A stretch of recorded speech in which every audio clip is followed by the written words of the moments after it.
Hello, everyone. Welcome to our podcast. Here I'm with my friend uh, Jared Potter, and I am Juan Lizarazo. And we have decided to create this podcast because we found that we have a great need here in Salt Lake City and here in the US, and we found that there's a gap that we want to help fill. So Jared's gonna tell us more about it. But first, yeah, let's introduce ourselves. Let's introduce ourselves to our audience here, Jared.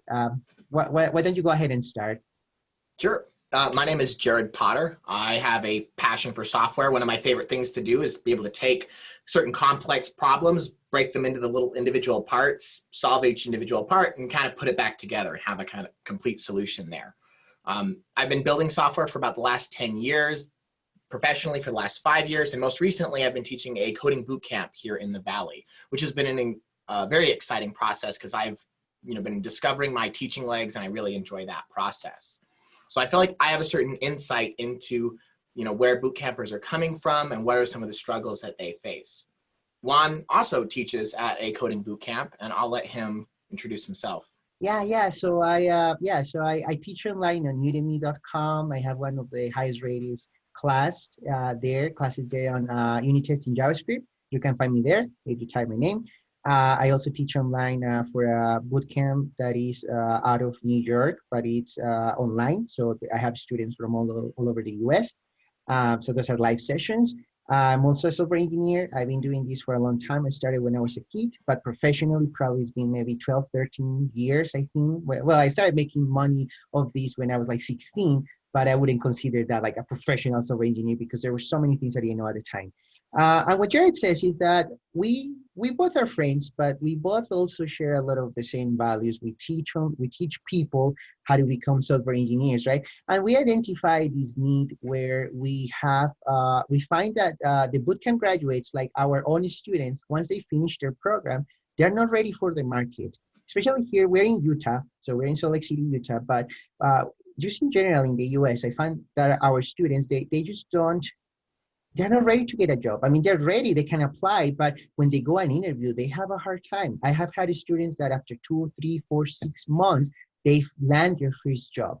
So we decided with Jared that we want to help close that gap, and that's why we're recording these bootcamp, these podcasts, right? These videos, so we can share our lessons because we both had a more traditional education, but we know and we believe that the future is these boot camps and these shorter specialized programs and online education where you can get these specialized skills and where you just learn the things you need for the job. So we want to help you close that gap so you are better prepared for that first interview, for that first job after you complete whatever program you're doing. It doesn't matter. So we're going to share good lessons that we have. So we're going to do some series of videos and we're going to be sharing these in different platforms, maybe Spotify and other platforms. So then we can reach you. So that's the whole point of this. We're going to be sharing everything we know, really, right? You're right, Jared?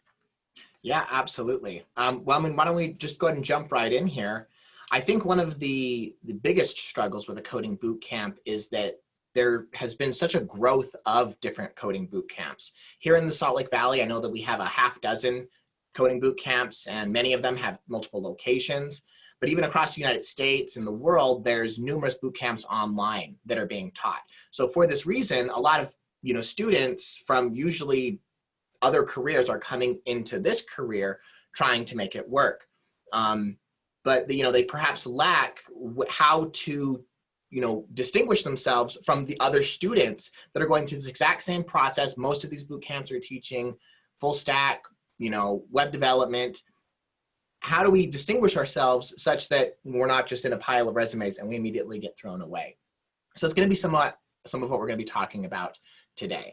Yeah. So today our first topic, really, we're thinking that what we're gonna do is like, let's say you finish and you graduate, but then you feel like you don't have a path or you're kind of lost, right? Because many of these boot camps don't offer support after you graduate. Many of them do, not all of them. Depends which one you're going. I believe all boot camps are great and all of them offer different value and different focuses. But what we want to do is that we want to help you like close that gap, like after you graduate, we want to tell you what to do next, right? Kind of like start closing that gap. How you finish today, let's say today you finish and you got your certificate, then how did you go about, your first job? Because right now, like what Jerry mentioned, the pulse of resumes, I think that's the first good topic to touch first, because I tell my students that when we have openings for junior engineers, we get like 300 applicants within a week for junior engineers.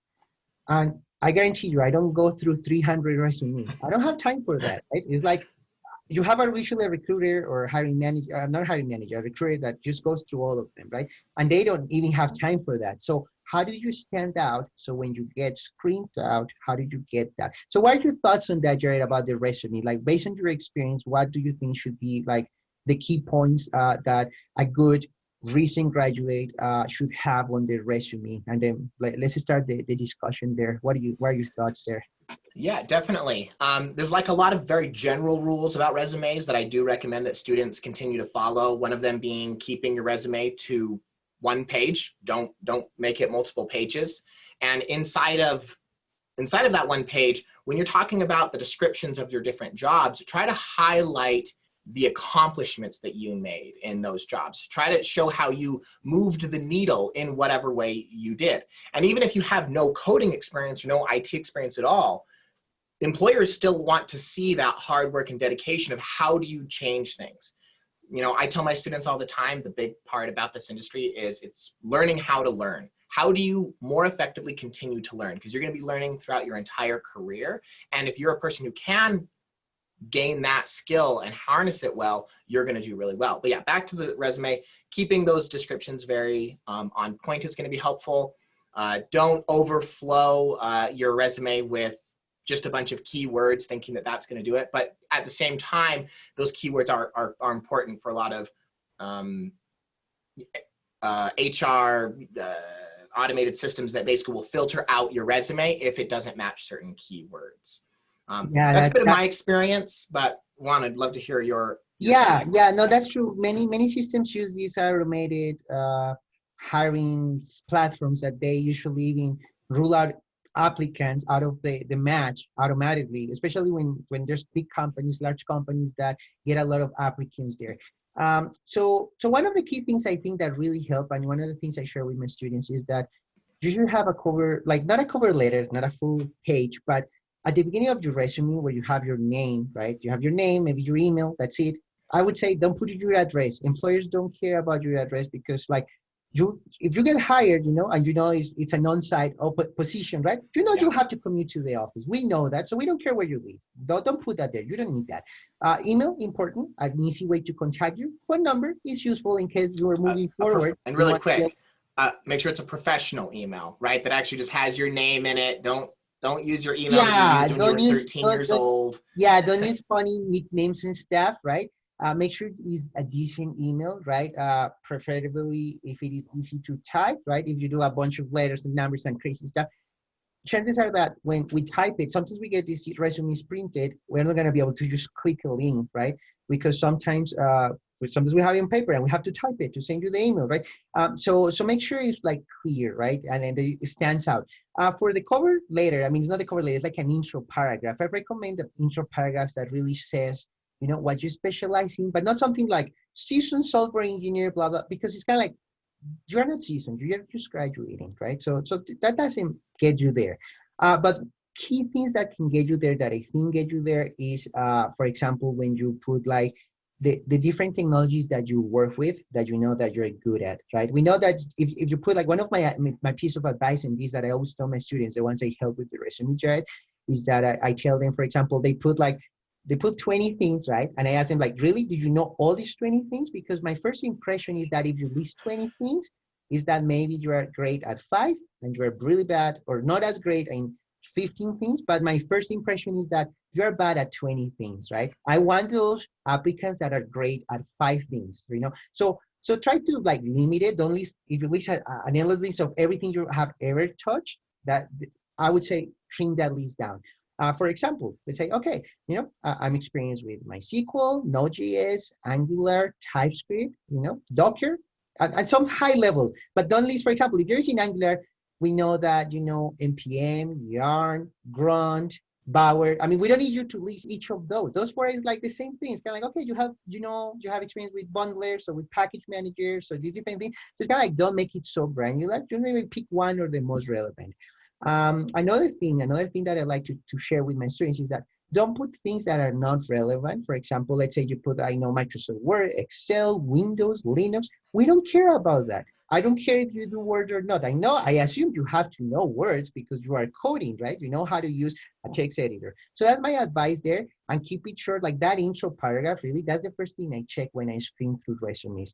And there's this thing that is called the 6-second rule, which means that assume the person that's screening your resume just has 6 seconds to look at it. That means that if you put a bunch of stuff, just assume that they're just gonna read that intro. That's kind of like your entry point to that, to get into that interview. And I'm gonna give you more advice on other pieces that I know that are important, but Jared, is there anything you wanna add about, what are your thoughts about this? This is the first time I mentioned you these, right? We haven't talked about this before.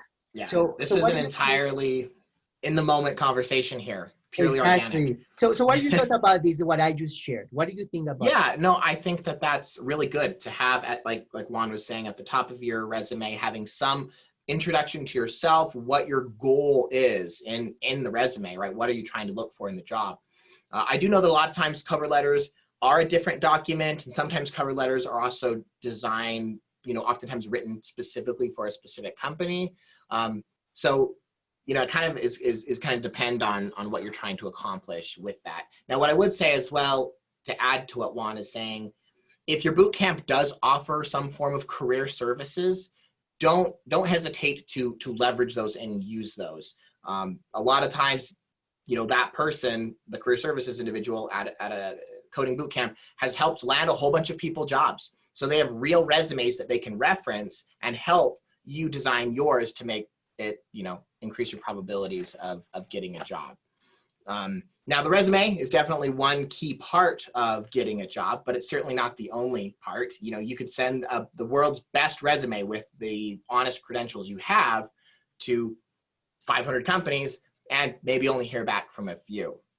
So I'd love to talk about perhaps a few other additional topics of things that these students should be focused on or creating to help increase their chances. So another one I would say next on the list would be some sort of portfolio website to show off, what are their web development skills? What are they able to create on their own? Yeah, when you are new in the industry, when you're new to the industry, I'm not a big believer on portfolios, right? But when you are new to the industry, they definitely add some value. For example, any candidate that I get that has some sort of portfolio, their website, I guarantee you, we're gonna visit it, we're gonna look at it. And if you had a GitHub account, we're gonna open it. So you better not have 50 forked repositories that you just fork like crazy and nothing stands out, because we're not gonna look through that. So probably you wanna have, GitHub has this pinned option where you can pick like 6 repos that will be on your in your main screen when we see your profile. So I would say pin the 6 ones that you have built or that you have worked on directly, so then we can look at that. But make sure, one of my things that, like, when I see a portfolio, I don't care about how the thing looks like. I want to see the code behind it. So if you do that, like, it could be very risky if you add a portfolio and you have a GitHub account, but then we visit your code and your code is not the quality we expect. I mean, we understand your entry, right? You're new to the industry, but there's still certain quality that we expect out of this, right? So you have to make sure that is the best code you can create. And I would recommend you to get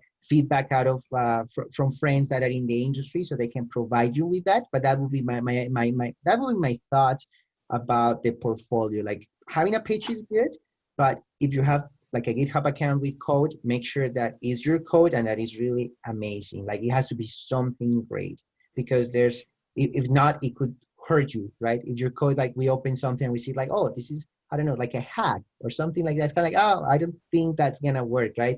Or if there's, so you gotta be careful with that. But definitely, I would recommend, I like what Juan's saying about your GitHub. Make sure that the projects that you're pinning, that you spend a little bit of extra time making sure that those projects are clean. Make sure that you're using some sort of code formatter like Prettier to make sure that your files aren't have just horrible indentation. I know GitHub recently added a README page to your profile, which is a great way of also perhaps expressing some of the ideas that you would write in your cover letter on your resume. To kind of like, hey, this is me, this is my journey, here's where I'm at. You know, this is the types of jobs that I'm looking for. That could also be a great landing page for employers to take a look at and see what you're doing. And again, like what Juan is saying, I agree. It's like, we understand that a lot of you students are, you know, not the greatest engineers. You just began your path. So the code quality doesn't have to be the best in the world. And I wouldn't overburden yourself with making it perfect before you even push it to GitHub. In fact, you know, what we're looking for in a lot of these candidates is the progress that you've made, right? If you've started at base 0 of your software engineering journey and you can make so much progress in 6 months, we can then begin to imagine, hey, where are you going to be at 12 months, 18 months, 24 months? How is that growth going to happen? And can we see it? Yeah, that's definitely a good point there with the commits. I definitely check them. I should check the commits and see like, okay, there's multiple. Oh, look, he's improving. He's correcting himself, or she's correcting herself. Another point about like, so when when you apply for a job, right? You have your resume ready. You apply for the job, but you know that there is this gatekeeper, right? This person that is either gonna decide if you move forward, if you get a phone screening, right? So usually, like your let's say your resume is perfect and it's exactly what the hiring manager is looking for. But the thing is like you have a little door, which is the recruiter, right? Or whoever is managing HR, whoever is managing this hiring process there, like the first point of contact. So one of the things that you can do to stand out and like get through that door is that I recommend students is that the first is like, LinkedIn, right? The social network that is about professionals connecting with two other professionals. If you are not on LinkedIn, I would recommend if you're a graduate, create a LinkedIn account and start connecting with professionals in the industry. One of the tips there is like, make sure that you have a custom invite instead of just like sending the automated invite, like, hey, I want to connect to you. Something different, like for example, when you're building out your network and you're a new graduate, many people might not want to connect with you because you are not going to bring value to their networks, right? That happens. You might get rejected. They maybe ignore your invite, right? But sometimes if you had a custom invite, let's say you want to connect, let's say with me, right? And I work at certain company and you want to work at this company. What you can do is like, you can see my profile, you can see where I work, what I do, and then you can send a custom invite where it says like, hi, Juan, I would like to connect here on LinkedIn with you because I see you work at this company. I'm very interested about this company. I would like to get your input on how I could get hired there at some point.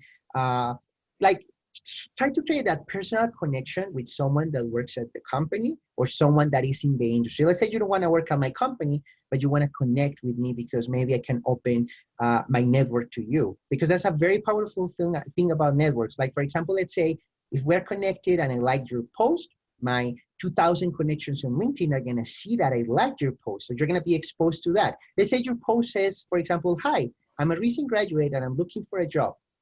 Believe me, I'm going to like that or share it. And if I do that, then now you're exposed to hundreds of recruiters that I'm connected to, right? So you see the power of that. So try to make it personable and try to find common grounds where you can connect with this person instead of the generic invite. Because my next point is like, you have the resume, but you have this gatekeeper, right?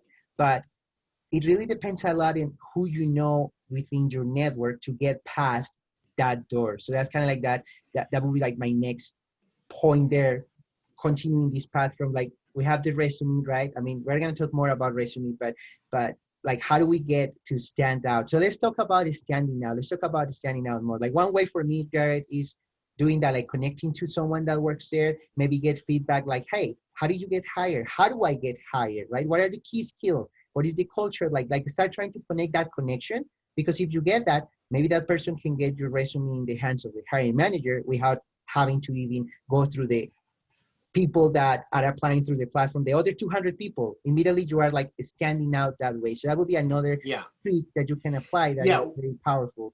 Yeah, one bit I want to add to the LinkedIn bit there is, I completely agree with Juan, is if you're going to connect with someone, send them a personal message. Make it, talk a little bit about yourself and what your goal is, and in that connection. Along with that, though, in order to ensure that that person perhaps actually accepts your invite, or if any recruiter ever looks at your resume, guarantee you they're going to immediately look at your LinkedIn make sure your LinkedIn is complete, you know, that it has all of your information on it so that it's not just some blank page or it has next to nothing on it. Spend, you know, dedicate an hour of your time to make sure that that's filled out. As far as standing out goes and just networking in general, yeah, like Juan is saying, sending some sort of personal message is really, really helpful. Talking about getting attention out there, a great platform that a lot of developers have, you know, go to is twitter.com. There's quite a few developers, software engineers on twitter.com, both people who are, you know, still in boot camps on their first days, as well as people who have been in the industry for their whole lives, 20, 30 years. What I would suggest, even for a lot of students, is if you can do something called learning in public, which is as you are continuing to practice, do new things, if you can share that on Twitter or whatever network social networks you like to use, it allows other people to see, oh, look, this person is, you know, learning software. They're making progress in it. A very common one is including the hashtag, you know, 100 days of code or code newbie, NEWBIE. These are great ways, I think, to continue to gain exposure to, you know, from other people in the industry. Yeah. So yeah, no, that's good advice to Twitter. Like, it's really good, even if you're not actively posting anything there, tweeting something. It's a good way to learn a lot of stuff, because if you follow these people that are very active, they share tips and tricks all the time, and you can learn. Like, I learn anything new. I learn something new every week from Twitter. Every week I see some people that I follow there, and they post things that I don't know, and I'm like, wow, that's cool. Let's share it. Oh, let's see it, and you keep growing as a professional, because there's so much to learn. Everything is changing every day. So I think that's a good piece of advice for you know, to get connected, to get like that way to stand out, because what we're sharing here right now is ways for you to stand out. Like 200, let's say 200 applicants, right? But if you have a connection with someone that works there, right? Or even with the recruiter, to connect to the recruiter, and it's like, hey, let's talk about opportunities there. That's a way to stand out, because you're not doing what the other 200 people are doing. So that's kind of like where we're getting here at. So far, Jared, we have, okay, so we talked about, like, you know, like, we haven't talked much about the resume, but we talked about like an intro paragraph, right? Not really a cover letter, some items there. We talked about LinkedIn, connecting directly, right, to maybe recruiters or people that work there as means to stand out, having some sort of portfolio, you know, some tips with GitHub. So we have 5 right there, and the Twitter, either to expand your network, to learn more, or even to connect to other professionals too. Since it is big in software, like a lot of software engineers, we are there sharing or learning. So what do you think would be like so let's say we have the bootcamp, like I just graduated, right? And I'm like, okay, I just did the 6 things you told me, Juan, the 6 things you told me, Jared. What do I do next? So what would be the next thing you would advise here for this person that now is getting ready to apply and, you know, try to get that interview? The biggest, most important thing that you can keep doing after you finish a coding boot camp is to keep practicing as much as you can, right? People talk about coding like, you know, at least an hour a day. You know, that's not certainly practical for everybody, but doing some amount of coding as close to every day as possible is going to be crucial. And it doesn't have to be like working on the exact same personal project. You can maybe go find a new technology that you heard about that you just want to learn more about. Okay, spend an hour, a couple hours, just dabbling around with it, playing around with it. I'm not the biggest fan of watching like tutorials, because tutorials teach you kind of this happy path that you don't run into errors, and errors in the real world are very, very common. I'm more about, well, personally, I like to find personal projects that I'm motivated about to push me forward, to continue learning. So the big thing for me is being able to practice is the main thing. So however you can build that into your lifestyle after you finish a coding boot camp, that's going to be crucial. You don't stop learning after the coding boot camp, but I'd love to hear your take on it, Juan. So yeah, learning is important. And one of the things I tell my students about that is that, because learning is broad, right? You can't, like, let's say you graduated. Okay, I just graduated. What do I do next? Do I learn more backend, frontend, database, DevOps, integration, test automation? There's so many branches we can take. that is overwhelming, right? So one of the things I always tell my students is that you need to focus. Like, do you want your first job to be a full stack role or a front end role or a back end role? Pick one of those three. And yes, you can say like, well, it could be whatever comes first is fine. Yes, and that's great. You can apply to all those, and whatever you get first, you go there for it, right? And you get in the industry. But if you focus, and what I'm talking about is like focus your learning. So let's say you say, okay, you're applying for all these type of roles, but let's say you really want to focus your learning either on front end, back end, full stack, or automation, or DevOps. Like, because if not, you're gonna be overwhelmed. There's so many things out there to learn that you're gonna be just overwhelmed by all the knowledge. It's too much. It's years to master these. So my advice always is like, well, you just learn a lot of front end stuff, and yes, you know some API stuff. So I always tell my students get better either at backend stuff, learn more Node, Express, learn other frameworks, learn TypeScript, or specialize better with what you know in the front end. Let's say you know React, then don't start learning Vue or Angular because I'm sure you do not master React yet. You're not a master of React yet. So I would say first master React really well. I mean, you know it now, take it up to the next level. Take some, build projects with it, or take, classes with it, improve more, go through the documentation, hack with it. But either way, whatever you pick, like it goes down to like, these frameworks. So some struggle I always find is that the students, they are very reliant on a framework, right? So I would say like, all these frameworks are built with, here we're specifically talking about JavaScript. So one thing that I would say is like focus your learning in improving your JavaScript skills. Plain JavaScript, how JavaScript works, how JavaScript, constructs things, right? How inherits, how, like all the pieces about the language, because the more you understand about it, you're going to be really great at React, Vue, whatever library you pick, whatever framework you pick, you're going to be really good at, but you need to focus your learning into something, so then it's not that broad. So so what I was saying at the beginning, you don't want to be like, I'm really bad at 20 things. No, you want to really, really great at 2 or 1 thing as you are building out your path, because that's going to be more valuable to any team. That I'd rather take any expert in React any day versus someone who's bad at 20 things, right? Because the other pieces we can teach you, right? And that's the other thing I would like to talk about, Jared. Like, one thing that candidates feel afraid of is, let's say we have this shopping list, right? We list like 20 items, like, hey, I want you to know MySQL and Node and TypeScript and 20 things, right? But usually you don't find anybody that knows those 20 things, right? Or those 10 things that we want.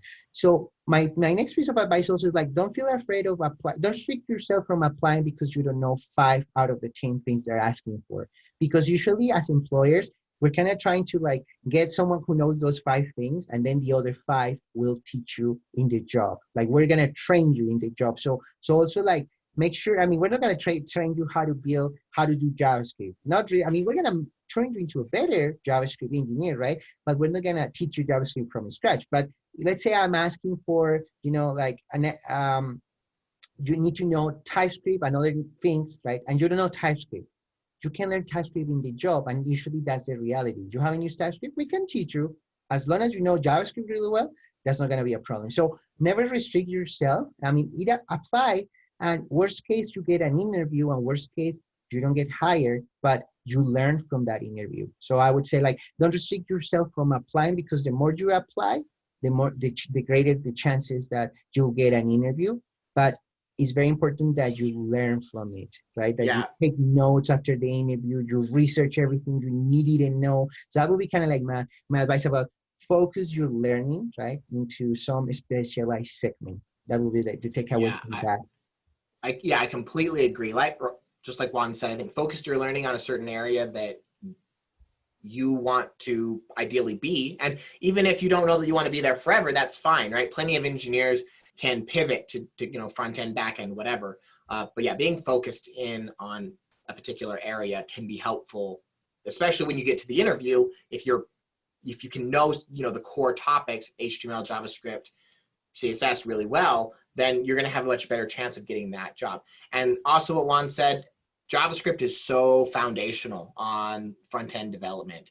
And a note I remember hearing back from another local engineer here in Utah, Kent C. Dodds. He says that a lot of his students, when he teaches React, struggle. and they think that they're struggling with React, but in reality, they're struggling with JavaScript. So as much as you can practice and learn JavaScript and know it well is going to help you with any of the front-end frameworks that you decide to use or continue to use, like Vue, Angular, React, or the other 5,000 front-end JavaScript frameworks. Yeah, that's totally great.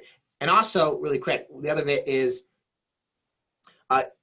don't be afraid to apply to the jobs. That just because you don't check off every single box doesn't mean you shouldn't apply. Don't wait thinking, oh, I'm not ready, or oh, I don't, I really, really want this job at this company. I don't want to like waste my opportunity on that. Don't think about that at all. As a coding, boot camp graduate, your first job is the best job that you're going to get to start gaining that experience, getting it on your resume, start learning that really practical experience through that. And again, when you come out of an interview, even if you completely bombed the interview, did terrible, immediately write down the questions that they asked you. Go and learn those things, know them well, so that you will never fail those questions again. Now, what I'll also say is that, some people might ask me, hey, what kind of questions am I going to get asked in an interview? Like my students in my coding boot camp that I teach ask that question all the time. Like, what kind of questions do they ask?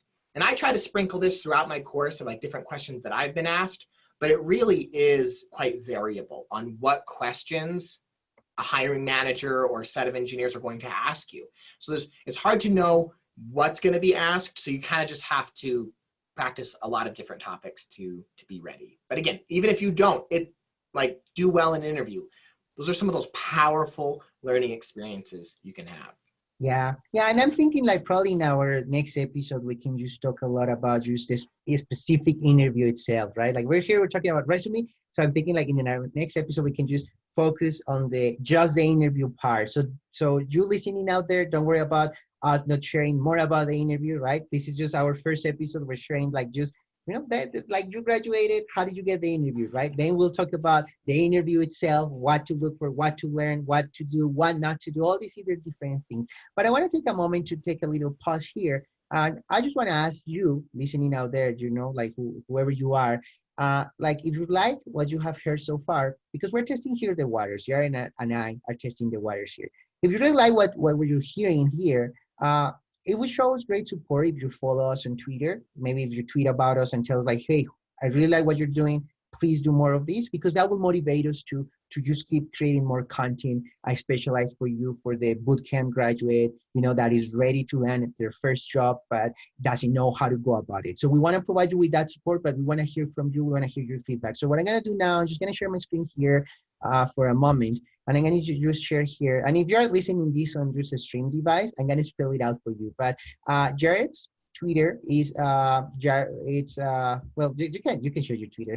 Yeah, you guys can follow me on twitter.com/Jared Potter. That's JaredPotter, just like Harry Potter. Perfect. And mine is a little bit more complicated because I'm a Latino, which is great because like, look at this, like something I tell my students, like, hey, if me, an immigrant, can make it in this industry, you sure can, right? So I have a complicated last name, but you can follow me on Twitter at, twitter.com/Juan Lizarazo G, which is JuanLizaraZog. We're gonna put this on the description on our YouTube video. We're gonna put this on YouTube. And other platforms, if we can in the description, probably we can. We'll also gonna put our Twitter there, so you can easily click them and follow us and tweeters or messages. I don't know, do whatever. But like if you show some support, we're gonna get excited about sharing more content. I mean, we have so much content that we can share after interview, what to learn, what to study, how to study, what like once you start the job. Like we want to help you close this gap. I'm gonna start sharing the screen here. Let's see. Let's share. Stop. Okay. So I want to we're gonna be focusing on how between graduation to the first job, all these gaps. I mean, we have so much content to share about so many things. Today we don't have the time, right? But that the idea is like we're gonna create a series that is gonna take I don't know, as many episodes as it needs to take. We're gonna do it, and we might complement it with articles, with other type of content, but we just want to get this started because we see the struggle. Like we see that our students that are graduating, like it's a lot of work for them to land their first job, and eventually they all get their first job. But sometimes I have some students that's taking them year and a half, right? And I don't want you, listening out there, waiting year and a half or having to go through it year and a half. If we can help you accelerate these with this free content we're creating, because we're doing this for free. We're not charging anything here. We're just gonna share everything we know for you to land that first job. And you know what? We know why we're telling you, because at some point in the past, we also had to land our first job. So we've been through this path as well. We were in your shoes. We didn't graduate in a boot camp, but we also know that when we graduated from our computer science degrees, we also had these gaps and we were not ready to land our first job, right? Like we had different things that we needed to learn and become better at it, right? So there was also, there was also interviewing and different things we had to do. So we totally understand where you're at. And now, now we do interviews, right? We're the ones interviewing. So we can give you a lot of advice because that's what we do here in Utah, Jared. And we like helping the community. We talk at conferences at times, we talk at meetups, we share content online, we help people within our companies, right? So there's like this mission that we have where is helping you, right? So just wanted to take that break to share that there. So the next thing I think we should talk about, Jared, is like, when you're selling yourself, right? Like you're like, okay, I'm a bootcamp graduate. Something that bothers me is that students that do that, right? Because something that like is very annoying is that you sell yourself as a bootcamp graduate. Kind of like you're saying like, hey, I'm worth less, right? Than a computer science graduate. So something that I want you to think and change, and I want to hear your thoughts. This is the first time I'm sharing this with Jared also. So this is super, natural here. I want to hear your thoughts on that. Like, what do you think about that? Like, for me, it's kind of like, don't sell yourself as a bootcamp graduate. You say like, hey, look, I'm a software engineer. Yeah, I'm not as experienced as everybody, right? But I'm a software engineer. Don't say I'm a bootcamp graduate. And the reason why I'm saying this is because at many companies I worked for, I've been at, right? There's always like this stigma around bootcamp graduates. And you don't want to create that, right? You want to be just treated as fairly as everybody else because the path you took to get your education, in fact, was a smarter path, a specialized path, longer, instead of doing the 4 or 5 years we did, you're doing like the 1 year and maybe another year of learning, but it's the way you sell yourself. So one thing is like, don't underestimate you, but don't sell yourself as I'm the bootcamp graduate, and remove that label from your mind, from your resume, from your words when you're talking like, oh yeah, I just graduated at bootcamp. No. I went through a program in this school, right? And like kind of like don't label it as a bootcamp graduate. So what are your thoughts on that, Jerry? What do you think about that? Yeah, I am a proponent that, you should be selling yourself as a software engineer, right? Don't say call yourself necessarily a junior software engineer, right? You're just a software engineer that's on the first part of your journey. And as long, you can acknowledge that part, right? Don't obviously lie about your experience or your progress or anything like that. But yeah, just being able to use that title, I think, is very powerful. And take yourself seriously. One of the topics I'm sure we're going to be having a podcast on is imposter syndrome, which is pervasive throughout this industry and other industries as well. And we'll talk about some tips on being able to help better manage that. But yeah, don't sell yourself short. Don't talk down about yourself. Stay positive. Keep pushing forward. You're in the beginning of your path, but every step you take, every bit of practice you make is going to get you to that first job. Yeah, exactly. And don't be afraid. Don't be afraid of being rejected. Like we all get rejected. We all have had interviews where we haven't been a good fit. And when you get rejected, doesn't mean that you're not good enough. What it really means is that you're not a good fit for that team or for that company. Because what's happening, and what I want you to think on this is that, like, let's say you apply and you do an interview, but they find you're not a good fit and they hire you. Chances are that you're not going to be successful in that position, in that company. So really, like, what's happening is like when you get rejected, don't see it as like, oh, I'm not good enough. See it as it's actually like they're doing you a favor by not hiring you in a position where you wouldn't be successful. That's really what it means. And I've been rejected, right, throughout my career at companies that I wanted to work for and roles that I wanted, but I didn't get them because I'm not a good fit. And that just means that I couldn't be successful at that role. I'm not ready for that type of role for what they're looking for. And that just tells me like, well, if I really want to pursue that, I should learn these other things and become really better at them and try again, or just grow from the experience. So don't be afraid of rejection. Rejection is going to be present throughout your career. We all get rejected all the time, and you see it as part of the growing process. Yeah, no, and I would like to echo that point that I've definitely been rejected from jobs as well. You know, Juan and I are not some miracle engineers that get every single job that we go and interview for. So be aware of that we are all on our continuous journey of learning always. You know, we learn things every single day, continuing to push that envelope. And Juan and I happen to share a passion of mentoring others, teaching others, and helping lift them up so that they can also be successful. So I was hoping we probably could wrap up with a couple of takeaways. Yeah, go ahead. Yeah, so what I would recommend students do for my takeaways is there's a great website called HackerRank, and they have a interview question set of coding challenges that you can go and do.